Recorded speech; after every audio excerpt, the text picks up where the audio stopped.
Pada masa Orde Baru, pemerintahan dipegang oleh Soeharto yang menerapkan Pancasila dan UUD 1994 secara murni dan konsekuen. Orde Baru didirikan untuk mengoreksi total pemerintahan Soekarno. Pada masa Orde Baru berlaku asas tunggal, yaitu hanya ideologi Pancasila yang boleh berkembang, sedangkan ideologi lain tidak boleh berkembang karena dikhawatirkan mengganggu stabilitas negara seperti pada pemerintahan sebelumnya. Visi utama pemerintahan Orde Baru ini adalah melaksanakan Pancasila dan Undang-Undang Dasar 1945 secara murni dan konsekuen dalam setiap aspek kehidupan masyarakat Indonesia.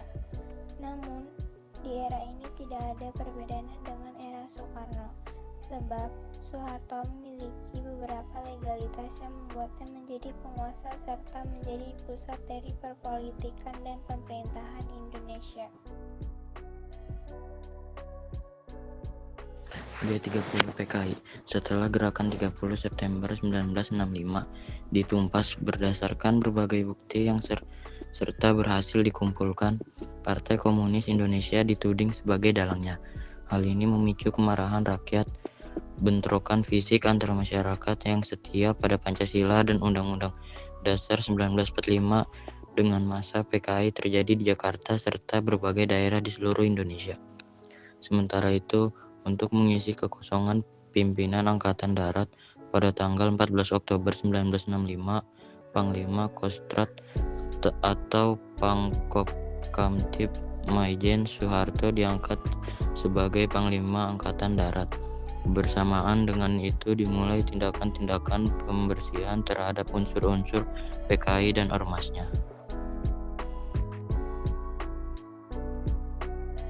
Lahirnya Orde Baru ditandai Trituntunan Rakyat atau Tritura yang terdiri dari 3 tuntunan, yakni pembubaran PKI, perombakan kabinet Dwi Kora, dan penurunan harga. Akan tetapi, sikap Presiden Soekarno bertolak belakang dengan aksi-aksi mereka, hingga terjadi peristiwa G30S PKI yang membuat rakyat Indonesia menurunkan kepercayaannya terhadap pemerintahan Soekarno.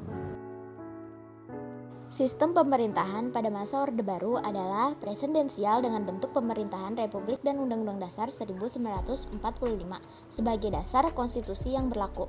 Dalam periode masa Orde Baru terjadi banyak perubahan-perubahan politik dan ekonomi.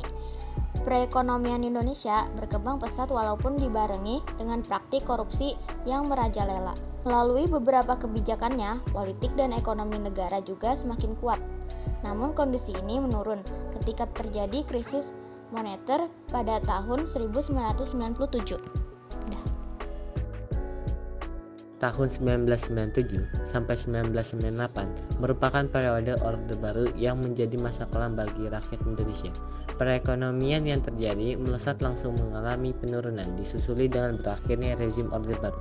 Setelah 3 dasawarsa lebih menjabat, Orde Baru ambruk akibat krisis ekonomi yang melanda sejak tahun 1997.